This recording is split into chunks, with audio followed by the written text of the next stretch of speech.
এদিকে কাল প্লাবন এলাকা পরিদর্শনে মুখ্যমন্ত্রী শুভেন্দু অধিকারী। সবংয়ের ক্ষতিগ্রস্ত এলাকার পর্যালোচনা।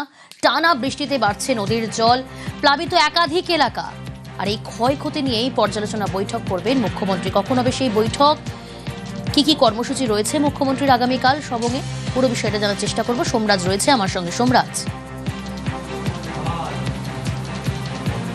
হ্যাঁ দেখো, যেটা সূত্র মারফত জানা যাচ্ছে, আগামীকাল মুখ্যমন্ত্রী শুভেন্দু অধিকারী তিনি সবং যাবেন, আরামবাগ যাবেন, এবং দুই জায়গাতেই মূলত জলমগ্ন যে পরিস্থিতি রয়েছে এই দুই এলাকায়, বিশেষ করে জলাধারগুলি থেকে যে জল ছাড়া হচ্ছে এবং তার দরুন পশ্চিম মেদিনীপুরের সবং, হুগলির আরামবাগ এই এলাকাগুলি জলমগ্ন পরিস্থিতি তৈরি হয়েছে এবং তা পরিদর্শন এবং তার পাশাপাশি এলাকার যারা বিধায়ক রয়েছেন বা যারা বিভিন্ন রাজনৈতিক দলের সদস্য রয়েছেন, বিশেষ করে জেলা শাসক থেকে শুরু করে জেলার আধিকারিকরা যারা রয়েছেন, সেচ দপ্তরের আধিকারিকরা রয়েছেন, তাদের সঙ্গে পর্যালোচনা বৈঠক করতে পারেন মুখ্যমন্ত্রী শুভেন্দু অধিকারী আগামীকাল।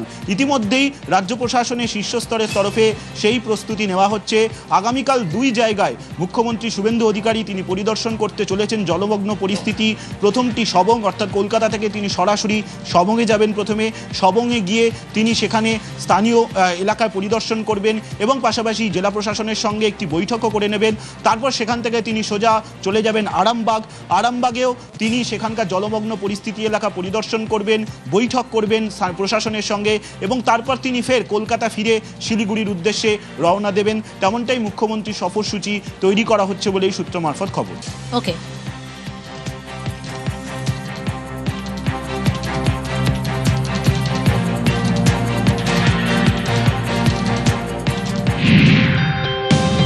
এক কোটি ৪৫ লক্ষ মহিলা উপযুক্ত বিবেচিত হয়েছেন। আরো ১৪ লক্ষের ভেরিফিকেশন চলছে, আরো কয়েক লক্ষ বাড়বে।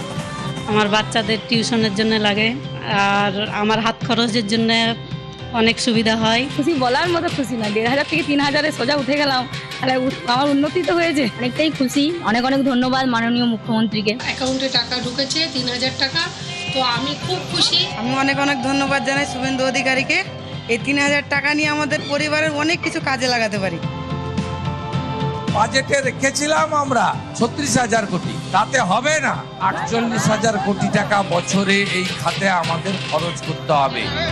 অনেকেই বলছিল যে টাকাটা ঢুকবে কি ঢুকবে না, বা সকাল থেকেই ফোনটা দেখছিলাম। সরকারের কাছে খুব অসংখ্য ধন্যবাদ আমাদের এই টাকাটা দেওয়ার জন্য। টাকাটা যখন পেয়েছি আমার মেয়েদেরকে পড়াশোনার কাজে লাগবে, কারণ আমার ঘর বাইরে থাকে। আমাদের টাকা ঢুকে গেছে, এবার দিয়ে দুবার পাওয়া হলো, খুব খুশি।